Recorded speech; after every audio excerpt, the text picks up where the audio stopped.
do seated.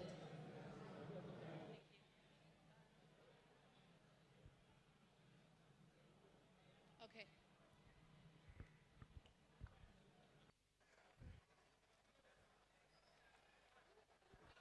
Ladies and gentlemen, would you kindly take your seats? We will be expecting the arrival any minute now of the Vice President and the President.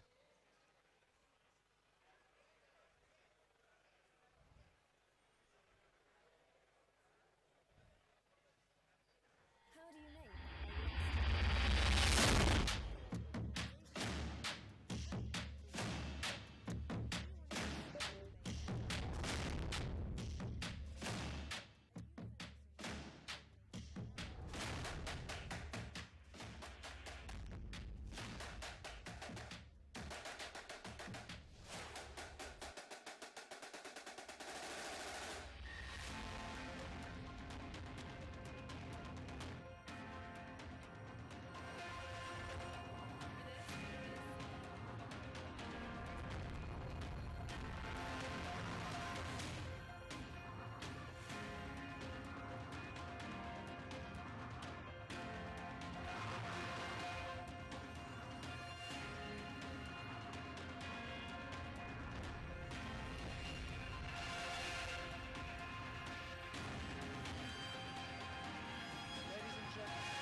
Please be seated. Your Excellency, Dr. Lazarus Mukasi Chakwera, President of the Republic of Malawi. Your Excellency, Madam Monica Chakwera, First Lady of the Republic of Malawi. Your Honor, Dr. Saulus Klaus Chilima, Vice President of the Republic of Malawi. Honorable Ministers, Cabinet and Deputy Ministers who are present,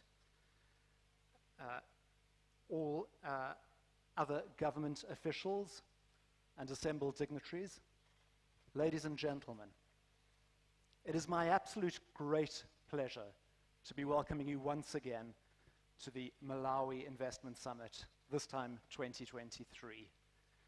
I have to say it's one of the highlights of my year for a number of reasons. And the first, Your Excellency, is that although I do similar events in many places, I have yet to see one in which the government and the head of state himself, his assembled ministers and advisors are so engaged in talking, discussing their policies, explaining their policies and priorities, and then, of course, listening and engaging and debating and learning. I think that's very rare, and that speaks a lot to the strength of Malawi and the progress and great hopes that we all have for it. A lot has happened in the past year since we last had the summit. Of course, in the UK, my adopted home country, we've gone through 3 prime ministers, one with the shelf life of a lettuce. Unfortunately, we've suffered the loss of our queen and now have our new king, our new monarch. So it is particularly gratifying to be here, where at least in terms of governance and government and commitment to good government, we see such stability and ongoing progress. Your Excellency, as you will remember, we, a few years back, named Malawi Country of the Year. We still believe we made the right decision then. And I'm pleased to see that others are following. The EIU Democracy Index 2022 advanced Malawi by two places in its rankings of worldwide democracies. So it is once again good to see that progress. But I think we also have to be honest with ourselves today that there are real challenges. There have also been real setbacks facing this country. Many have had nothing to do with it, or not of its own making. We've seen the continuing effects of the war in Ukraine that has driven up fuel and fertilizer and food prices and caused much suffering across very large parts of Africa, including your wonderful country. We've also seen various other impacts, including climate change, and once again, tropical cyclone storms that have damaged infrastructure, forced people from their homes, damaged crops, and of course the enormous pain and legacy that many in Africa are paying, frankly, for the sins of the rich world who are the polluters and have polluted, and yet it is the poor in places such as Malawi who are suffering. So I think we also need to be quite honest about addressing some of those difficulties. But I think we're going to do it in a spirit of engagement and constructive dialogue, where we can really focus on what can be done to overcome these challenges. What is the progress that needs to be made? What is the progress that is being made? And perhaps in this dialogue between the government, various assembled businesses here, experts and the like, we'll be able to come up with solutions to some of these problems. And I really would encourage all of you to speak your minds, to speak freely and openly, to have that spirit of engagement and hope that we can make some real progress. And in particular, coming back to my earlier point about the engagement of this government, we're going to have the participation of ministers. We're going to first hear from His Excellency about his priorities. We're then going to have a ministerial panel as well as the President's economics advisor to discuss some of the big issues. And then throughout the day, as we focus on some of the other priority areas, obviously agriculture being the mainstay of the economy, tourism and mining that are emerging areas of opportunity, and hopefully we can explore those, and of course energy, which Malawi is grappling with, as is my country of birth, South Africa, and many other places.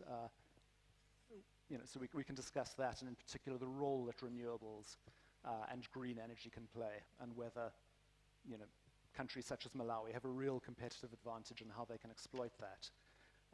And we'll have ministerial participation throughout the day, and in particular we will have our opening panel of ministers have agreed to stay through the day, and they will then take some further questions at the end of the day. So they're going to have to keep concentrating hard and absorbing some of the points that hopefully you will all raise, and I will make every effort to allow the audience here to also be heard and to raise your points. But I'm afraid I've droned on for far too long when the man of the hour, the man of the year, His Excellency is going to provide our opening address. If I may invite you onto the stage, Your Excellency, Dr. Chakwera.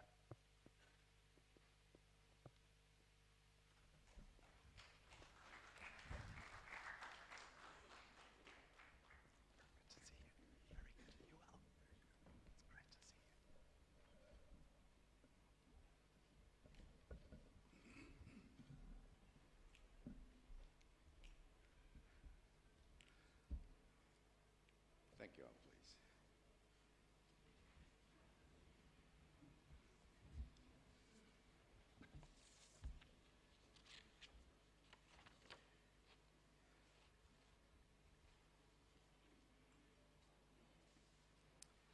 Your Excellency, Madam Monica Chakwera, First Lady of the Republic of Malawi, and Your Honor, Dr. Saus Klaus Chilima, Vice President of the Republic of Malawi. Honorable Samuel Kawale, MP, Minister of Agriculture, and all the Cabinet and Deputy Ministers here present.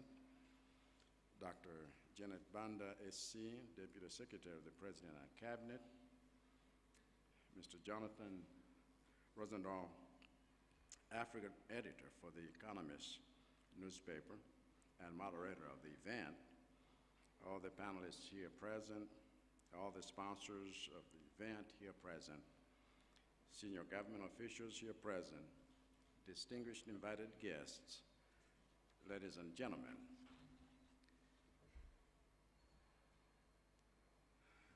In my keynote address at the first edition of this summit last September, I said that the only way for Malawi to become a middle-income economy that empowers Malawians to be self-reliant as a vision by Malawi 2063 is to increase private sector productivity.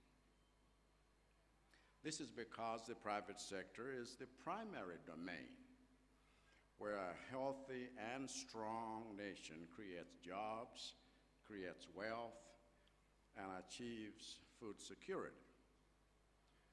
Since then, my administration has been pushing to see an uptick in productivity in three primary and most promising sectors: agriculture, tourism, and mining, which is what I have referred to as our ATM strategy. To boost productivity in these three areas, we have been reviewing the policy, legislative, and administrative framework to make the changes necessary for creating an environment for boosting production in these three sectors. However, as you may recall, I also mentioned two major obstacles that stand in the way of our efforts to create the conditions for a producing, exporting, and forex-generating economy. The first such obstacle I mentioned at that time is the governance dysfunctions in the public institutions responsible for running these sectors.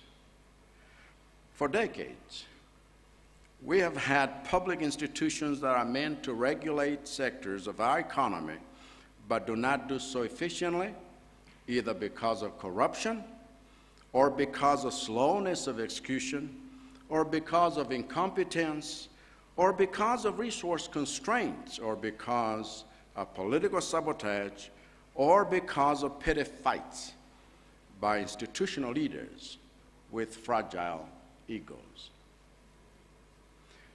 The institutional dysfunctions that emanate from these toxic elements often leave many sectors of our economy too disorganized, too neglected, too unregulated, and too exposed to exploitation to attract meaningful investments or to unleash their potential.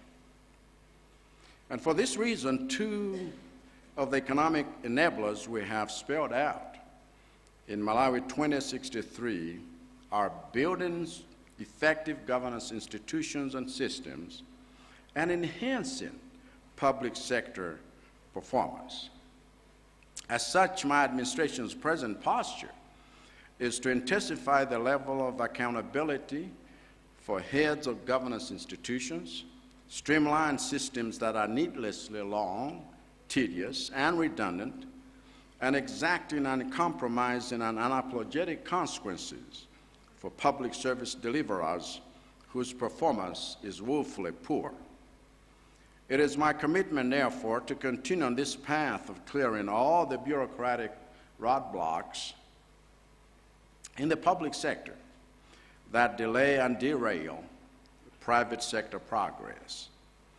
This is also the reason why I established a presidential delivery unit in my office to identify bottlenecks in the public sector that get in the way of results and outcomes, as well as the Presidential Private Sector Council to advise me directly about elements of the public sector that discourage business and industry.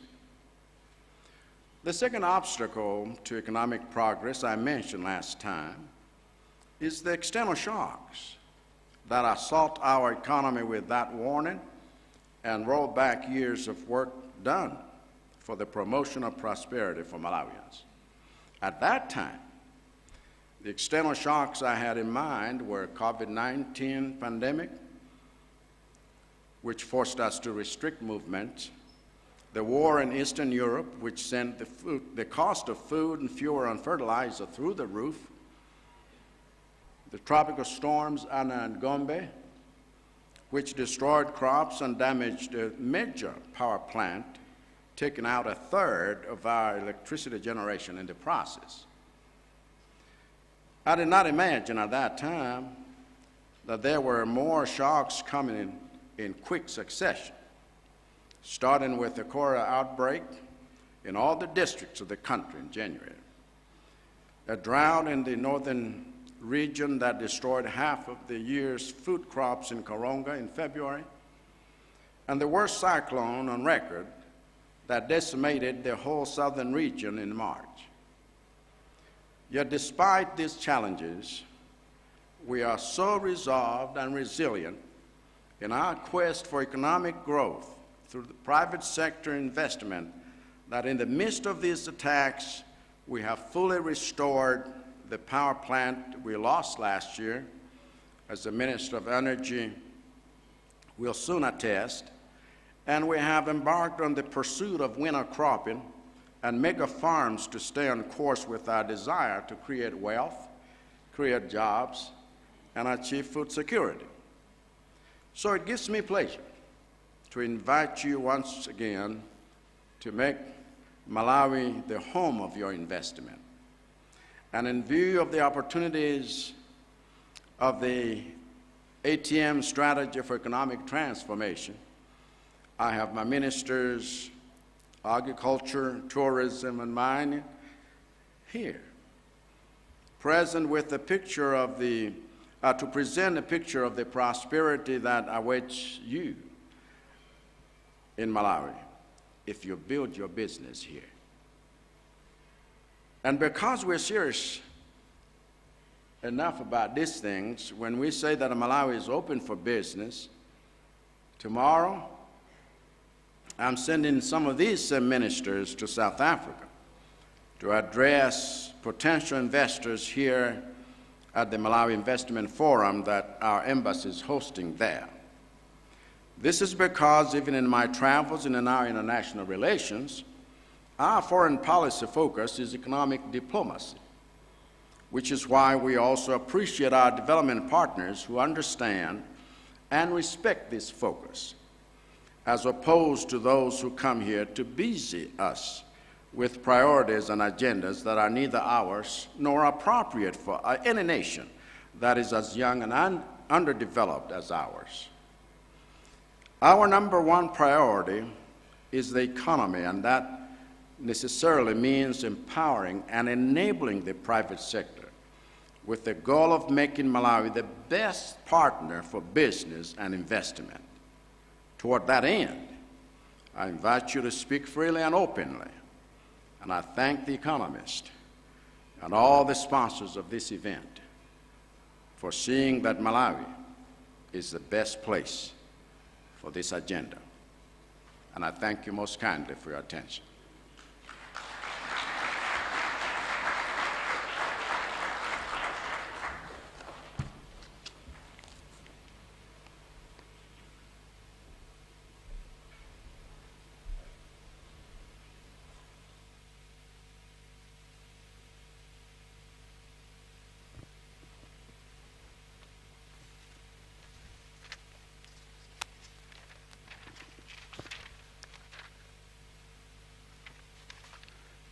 Ladies and gentlemen, please be seated. Firstly, I would like to thank Your Excellency for outlining your clear vision and some clear priorities. I think you've also very helpfully issued another presidential decree, as you did last year, asking people to speak freely, speak their minds, without any sort of fear of consequence, and that way we can have a sort of full and frank dialogue. So I appreciate that. You've just made my job easier. I would also like to thank our sponsors, Philip Morris International and Pixis, for their support for this event. So thank you to them. And I'm going to also just take the opportunity to thank all of our speakers as well for their participation throughout the day. And it's with that that I am pleased to invite our first set of speakers to the ministerial panel.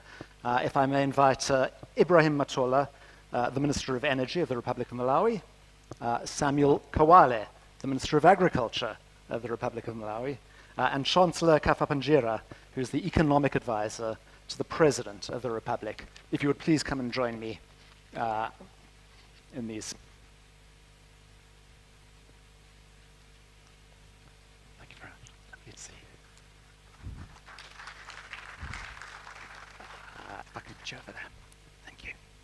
Stop over there, please.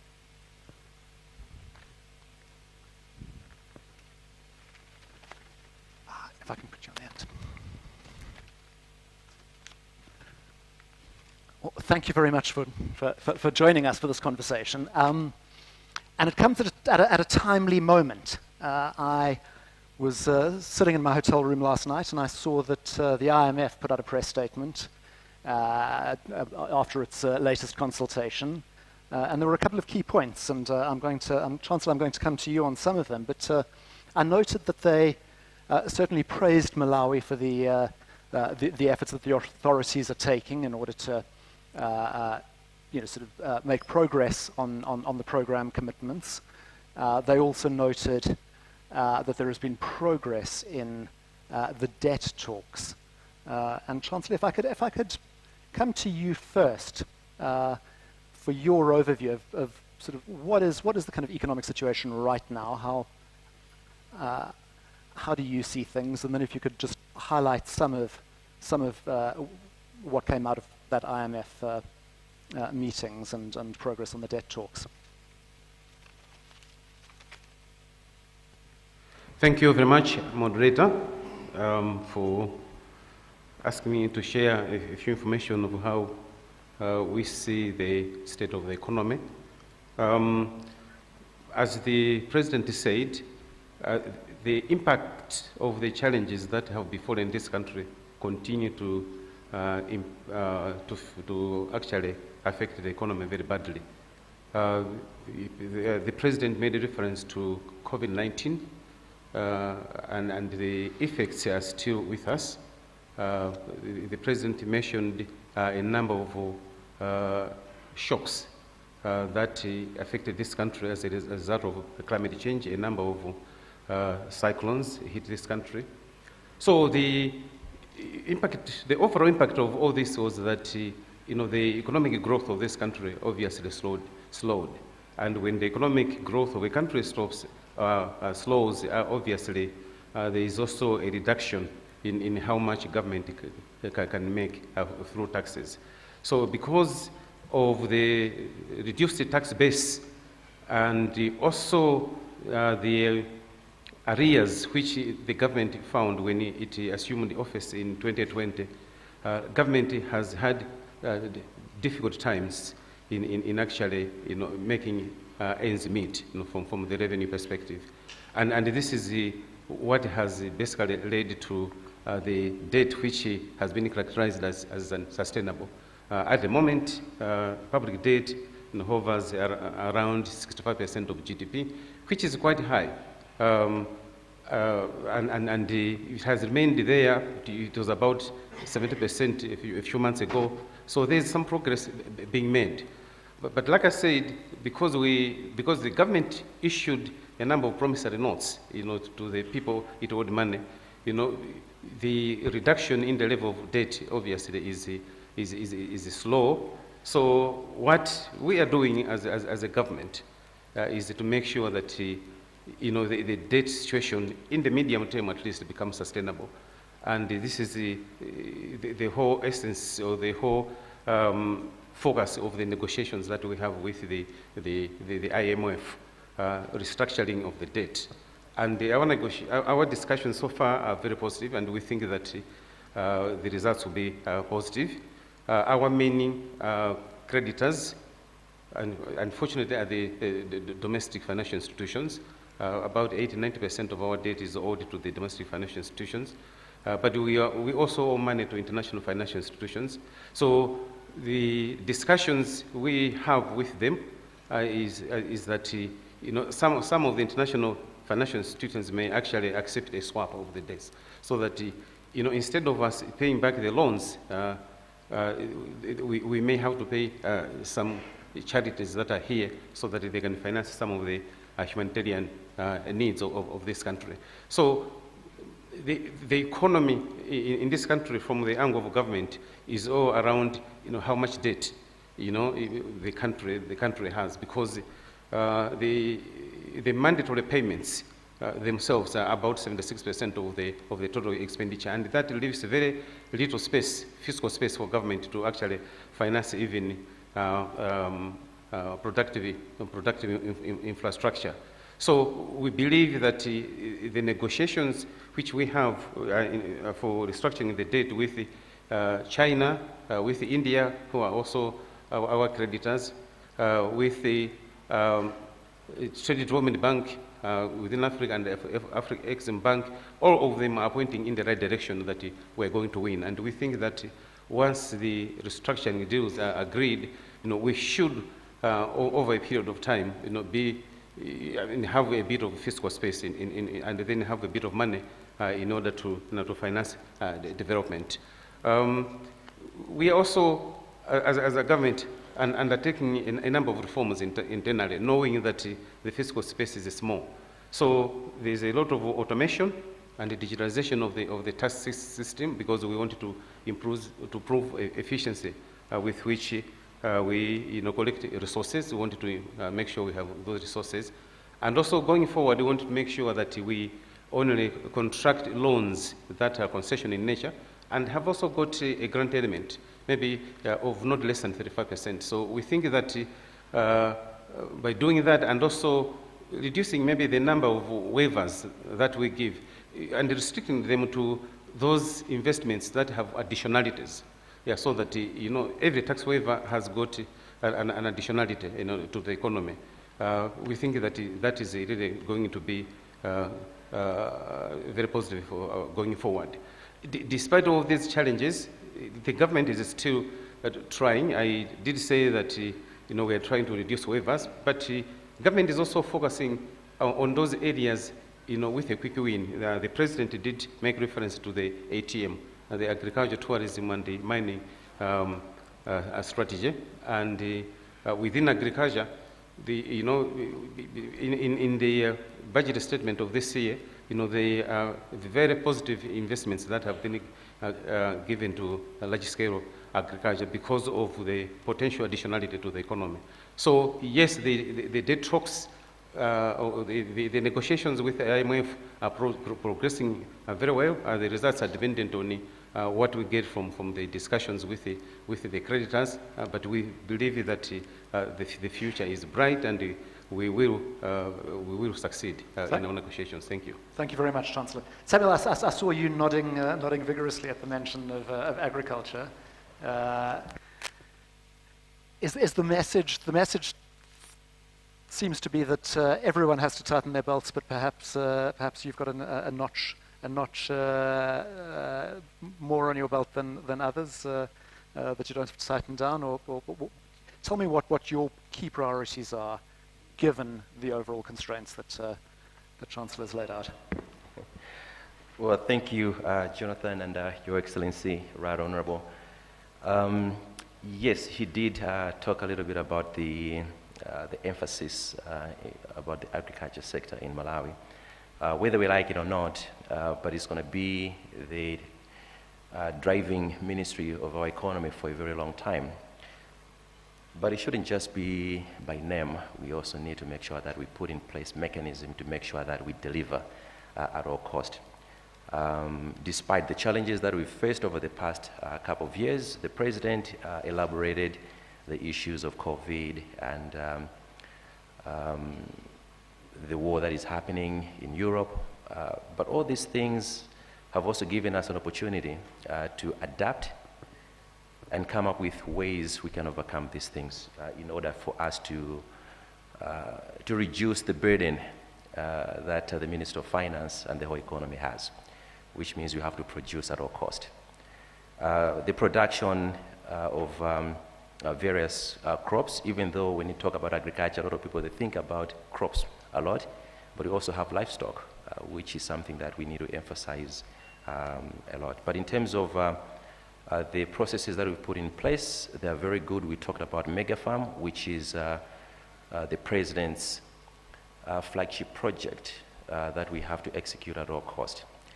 I'm not sure if you're going to allow me to dive right deep into that one, but in terms of the mega farms, you're looking at both the private sector as well as the government, making sure that we invest adequately. We have a couple of things that we are putting in place, not just on ourselves because of the limited finances by the government, but we are extending to the private sector. In the private sector, we are working with them to make sure that, first of all, some of them have got challenges with access to finances. We are putting together financial institutions that will help to provide the finances they need for them to invest in the agriculture sector to produce the way they can manage to produce. But the production is one end. On the other side, we have the market. As a ministry, we've also been engaging the off-takers to make sure that whatever farmers in Malawi produce, there's a ready market. That side, we've done a lot with the Minister of Trade to find off-takers who will buy at good prices, international prices that they can be able to make much profit of it.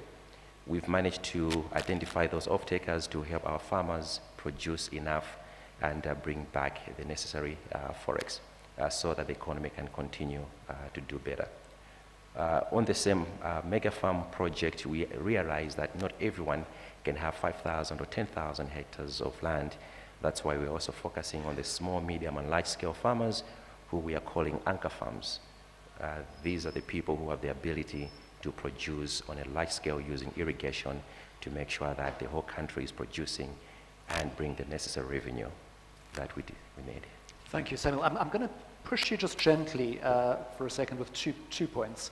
I highlighted earlier some of the good news that the IMF saw, but I suppose two areas that it highlights where it believes there needs to be some progress is on sort of privatizing or dealing with the fact that this is quite an interventionist state through its purchasing of agricultural commodities. It talks about wanting to privatize the entity. And I suppose the second issue it raises is the AIP, which I believe is a long-running discussion between the government of Malawi and various outsiders. Briefly, if you could just tell me about those two issues. If I understood your first part, you talked about the privatization of entities. My assumption is maybe you are talking about maybe ADMAC? Yeah. Yes. Well, the good thing is the Minister of Agriculture is restructuring ADMAC. We know the mess which has been there, and everyone has been lamenting, not just the IMF, but even us Malawians, we've been lamenting as to how ADMAC has been operating. The good thing is we have already started the process where there's a new board in place. The next is to make sure we have the right top management who will help us to recruit people with the expertise to run ADMAC as an entity that is going to serve both the social aspect, because there's a social aspect of it, which is price stabilization, make sure that there's maize in the depots, as well as the commercial part of it. So we are happy that as we are talking about ADMAC, we don't do things in isolation.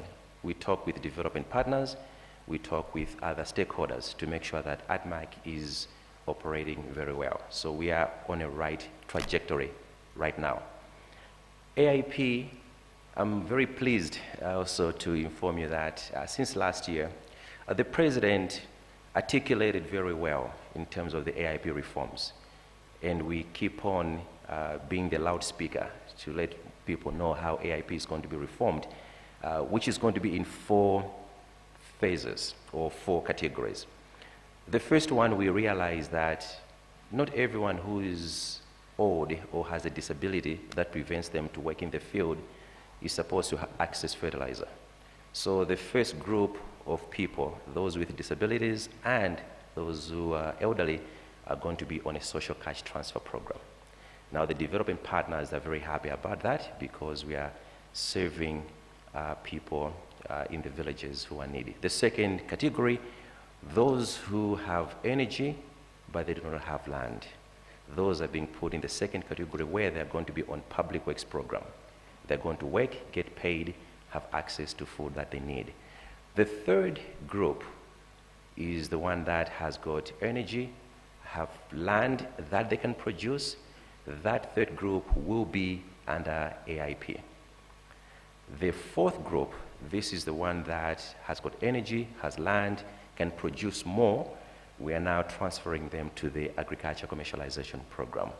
This, we are working hand in hand with development partners, and we are about to finish phase 1 of that. We are going to phase 2. Phase 2 is the exciting one because it's going to be bigger, better, and produce more than what we have seen in combination of both AIP and AGCOM phase 1.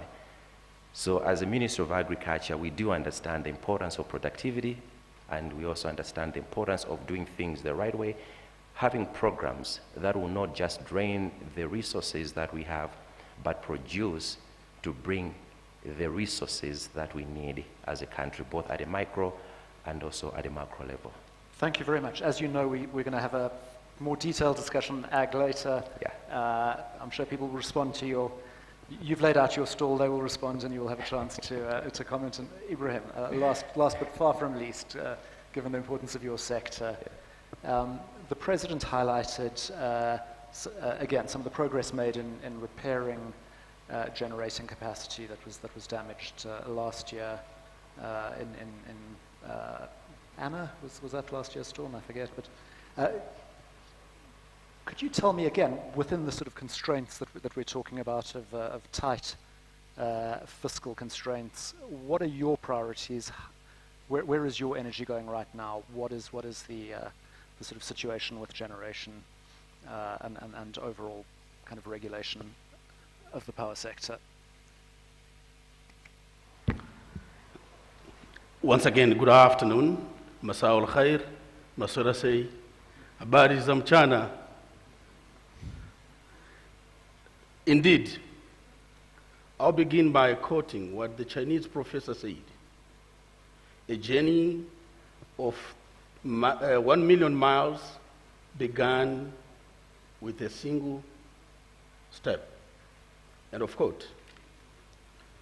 Indeed, I would like to thank the administration of His Excellency, Dr. Lazarus Macarthur Chakwera, for the guidance he gave us in the Ministry of Energy. Indeed, the energy sector faced a lot of disruptions. And one of the external shocks is the Cyclone Anna, not forgetting Idai, Gombe, which indeed destroyed one of the dike, our Kofa Dam at Kapichira. And I would like to invite everybody who is here, especially the bank and the investors, to look very, very urgent issues of energy. We can't talk about agriculture without mentioning energy. Because my father was a peasant farmer. And today we are talking about commercial farming, as alluded to by my colleague. And that needs energy in order to add the value on the produce which we are milking. We can't talk about health without energy. Most of the vaccines are being just destroyed because we don't have enough energy. We can't talk about education without energy. It is not good for a child who is studying under a kerosene and a child who is studying on a lamp. They will never be the same. The results from those children will never be the same. We need to give priority in the energy sector. So, Malawi is so blessed with the natural resources. And we mustn't be complaining if Zambia has it, Tanzania has it, and Mozambique has it. No matter what, but our investment, we did a lot on hydropower. Hence, we need to diversify. We need to move into other rivers. We have perennial rivers in this country. In the central region, in the Bua River, where we can generate more power at Chazombo, Chimgoda, and then we go to the north, where it was declared that a dead north. But the administration of His Excellency, Dr. Lazarus Macarthur Chakwera, is saying, can we add more power to our grid? We have Lower Fufu, where we can generate more than 210 megawatts. And then we have Songwe River Basin, where we can generate 180 megawatts, which we can share between Malawi and Tanzania. Going back to the south, there is a major project which we are looking forward to, the Mpatamanga hydropower plant, which will be the game changer of this country because it has got 350 megawatts. Then there is Colombizo, that's upstream in the Shiro River, where we can generate also 210 megawatts. And we are talking about the other river in the Ruo River, which is making a boundary between Malawi and Mozambique in Tekerani, where we can also produce 50 megawatts. So when we're looking about the rivers, these are the rivers which can make changes in this country, not to depend on one river, because most of these hydropower plants, we're talking about Nkula, we're talking about Tedzani, and we are talking about the Kapichira, phase 1 and phase 2, all are lying under one river, Shire. We need to diversify. And then there are opportunities of solar. No matter how, the disruptions can come, which His Excellency has highlighted. Natural disasters. But no matter how cruel I am, I cannot obstruct you not to have the sunlight. This is a natural resource, God-given. No matter how cruel I am, I cannot obstruct you to have wind. These are the opportunities, and we have the sites which we can produce power from the wind. And these sites are highlighted in our compendium. And I would like most of you to look into the compendium so that you can come. The train is moving, and we're not going to wait for those who are making us to be delayed. His Excellency has mentioned about the red tape, the bureaucracy. We have tried to remove some of these red tapes. One of it, last year we were here, and we have just decommissioned the diesel engine, which were just milking the Malawians. And people were complaining that, why have you removed the diesel engine and then we don't have power? But because of the scrambling of diesel, were we going to use those ones? No. But they were still charging us. Whether we ran them or not running them, were charging us. But we decommissioned. That we need also to give a hand of applause to His Excellency, Dr. Lazarus Makathi Chakwera, for making that bold decision in order to save the Malawian pain. Then we go to other sites and potential where we need more investors in geothermal. We have in Liwonde, we call them here Madzimawira, where we can make power. We go to Nkota, we go in Chiweta, Karonga. The whole country is blessed. Then we go to coal-fired power plants. There are deposits of coal in this country. If coal is found in Mozambique, definitely. It's just a matter of 100 kilometers from where they are mining coal. So we can have the Kamwamba coal-fired power plant. And even in the north, where the coal deposits are huge. Then there are also other mid-term solutions which His Excellency, Dr. Lazarus Makathi Chakwera, has initiated because of his good foreign policy. Because Malawi is a landlocked country, and we cannot do without Tanzania, without Mozambique, without Zambia. So there is an initiative and an ongoing project on interconnectors. MoMA, the first one, which His Excellency, Dr. Lazarus Makathi Chakwera, did with his counterpart, President Nyusi, last year. And we are expecting to have that power, 120 megawatts, which will be importing from Mozambique into Malawi. And people will be asking, why are you importing? Yes, today there is trade of power. Power is becoming a business where if we have surplus of power, we can export it to the neighboring countries. For example, the power which we are going to be getting, 120 megawatts, from the interconnector of Moma, Malawi, and Mozambique will be also selling it back to Mozambique because they are developing Nakala corridor. They need that power in the Nakala corridor. The Tanzania, Malawi, Tama, because Tanzania is connected on the Eastern Africa power pool. They need also to evacuate that power, which they have in Kenya, Uganda, Burundi, Rwanda, coming to Tanzania. And then we go to DRC, because the mining in DRC needs more power.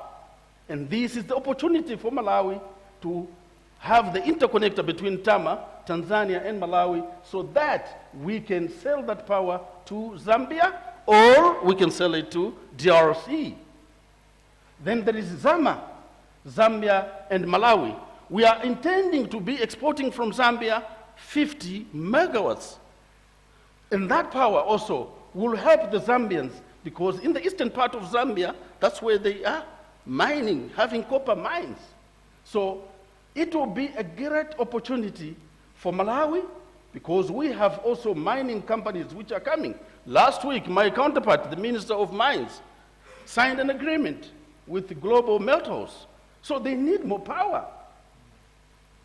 The Shayona cement, they need more power. They've just upgraded their machine. Currently, they are using 7.5 megawatts, and they need additional 7.5 megawatts. In total, 15 megawatts they need in Shayona company, in Kasongo. Then we are talking about the Mangochi cement company. They're also upgrading their factory. They need more power. The Kayarekera, which shut down because they were using a lot of diesel, millions of liters per day. And the diesel is so scarce. With these red tapes which are happening and political in nature, the disruptions are there. So now they will need that power, and the Kairekera will be coming back. And the niobium in the northern part of Malawi, there is also gemstones which we need to be polishing, and the final products can be leaving Malawi, not taking huge stones as samples. They're taking a lot of resources from this country. Yeah. For your information, just here in Chipoka, we have titanium. It's 110 kilometers from here to Chipoka, but they've been taking that sand into their countries for the reason that we don't have smelters. We don't have power to run the smelters. The titanium is the most important. And now we're talking about rutile. Yeah. It's just 40 kilometers from here. So I think, Ibrahim, you've talked about two things, and the one is the huge opportunity, the huge potential on the one hand. The other is the huge demand, both from domestically, but also from tying into the South African power pool and being a central figure in trading energy. But I think, and we'll explore this later, hopefully in the energy panel, and of course you'll have a chance to respond at the end. But it feels to me that there is somehow a gap between this potential and perhaps what is happening on the ground. And hopefully later on we can explore what are the remaining challenges that are or barriers to achieving this potential.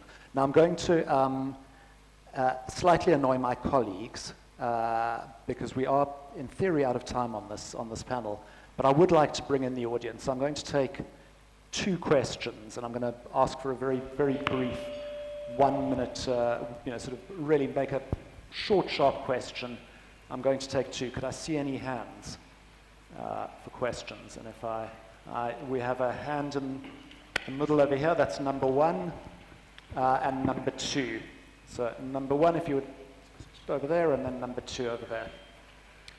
Yeah, thank you, Mr. Moderator. Oh, and would you introduce yourself, please? My name is Joshua Takoma.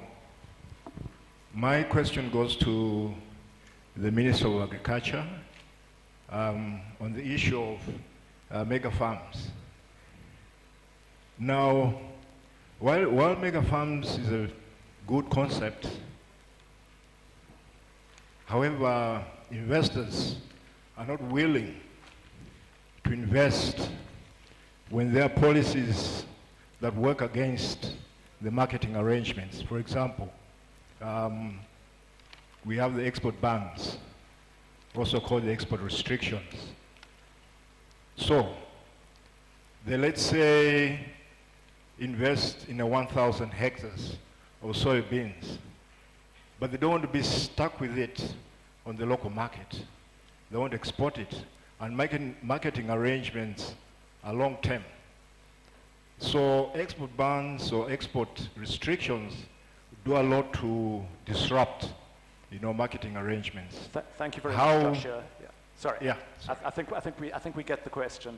So thank you, and the second one over there, please. And my apologies for being short, but I'm trying to keep to time. So a brief question, please, ma'am. Good afternoon. My name is Cynthia Tapera. I'm from Zimbabwe. My question goes to any of you. It's with regards to disaster risk financing. You spoke that you've experienced weather variabilities and some climatic disasters. What is the government doing in terms of financing the protection of public assets as well as lives, especially those of smallholder farmers? Thank you. Thank you very much. So Sam, could I pass Joshua's question to you?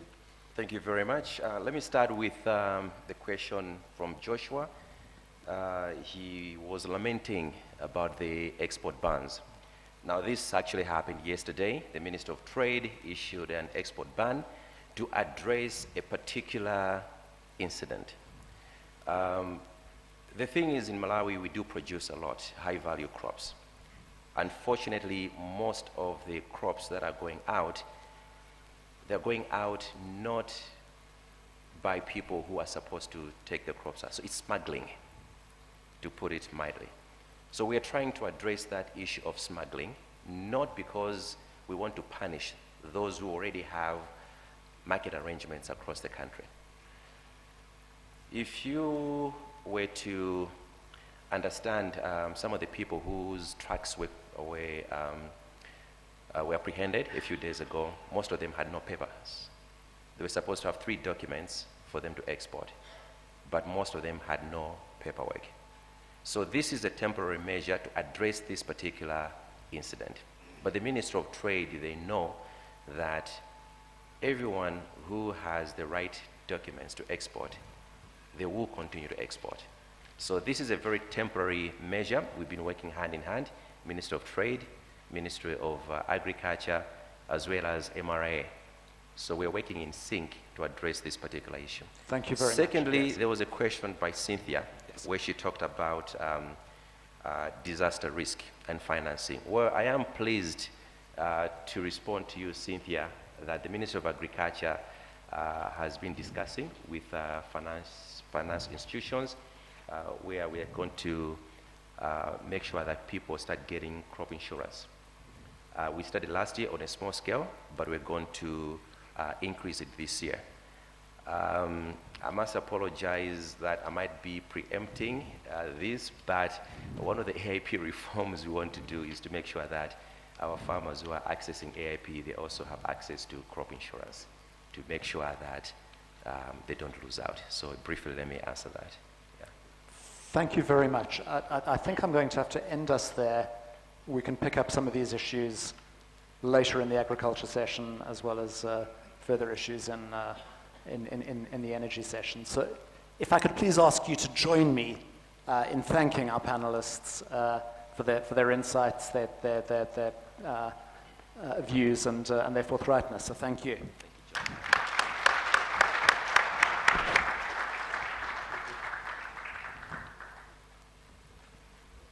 Thank you very much. Thank you. Thank you. Thank you very much. If I could invite... Oh. All right. If I could please ask the media to please leave the room. And I don't see any movement but I'm afraid the next session, and it pains me to say this as a journalist myself, so forgive me, but I'm afraid it was just the ministerial and the presidential address that was open to all media. So if I think you know who you are. If we can please ask you to leave. Our next session is on energy. We've already got some food for thought. I'm looking forward to some robust debate from people in the industry, as well as some sort of further meat for the Honourable Minister to chew on later as we go into that. So